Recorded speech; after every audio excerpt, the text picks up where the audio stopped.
Come and get it, come and get it, with Peter Russell Clarke. In the city or the outback, he's Australia's brightest spark. Come and get it, come and get it, with Peter Russell Clarke. G'day.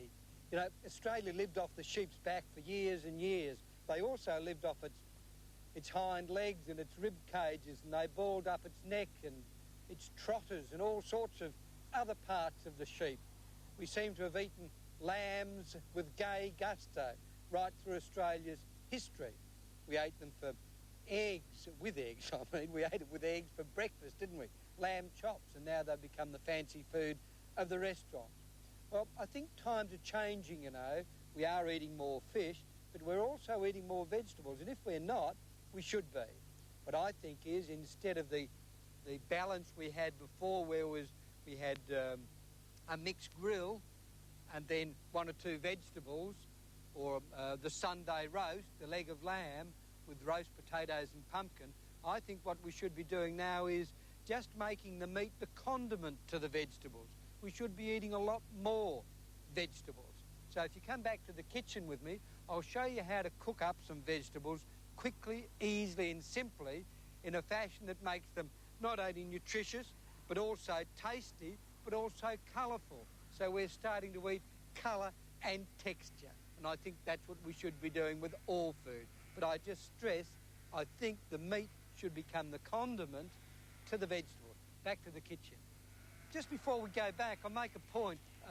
I breed lambs. These are my fat lambs. So I'm not saying we shouldn't be eating lambs, just in case all the lamb growers get up in arms.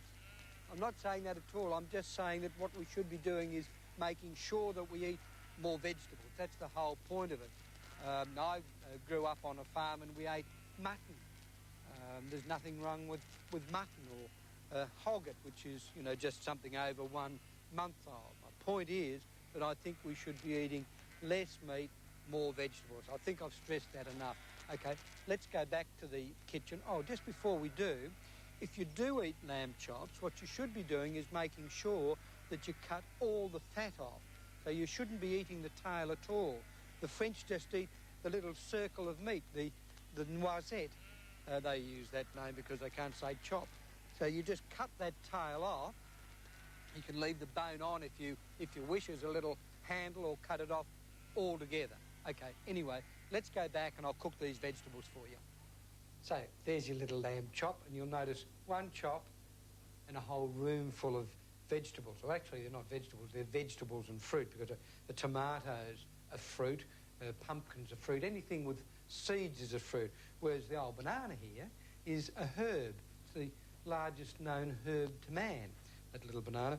And then we've got this coral lettuce, which is only new. Looks a little bit like tripe or even a brain, doesn't it? And this half cauliflower, half broccoli. So it's all very good stuff. Spinach, you can see the rest of it there. Ginger and garlic and peppers and onions and things. And what I'm going to do is make a salad of these, a warm salad mixed with a cold salad, because I'm not going to cook this little number. We're going to eat that raw, as we are going to eat the spinach raw. We'll eat this little number raw, the carrot, but the rest of it will cook, righto? Certainly the spud. So I'll start to cook those now, and I'll use a microwave. Simply just cut that up like that and put these greens, a few other things together like that. Those simply go in that bowl into the microwave oven. I'm only going to leave those there for 2 minutes, because I don't want them to get sloppy. I just want them to actually warm through. I put a bit of water in the bowl. That goes covered into the microwave. Right? It comes out like this. Now I put on a little bit of garlic juice, make my salad up. On comes my chop, because that's just gone under the griller. And by the way, when I grill a chop, I put a little bit of water in the tray of the griller, and that creates a steam. Righto? That just stops it shrinking. Notice I've cut off all the fat. That's served up looking like that. And that's your dish. Notice that the meat's the condiment, not the other way around. Okay, see you later.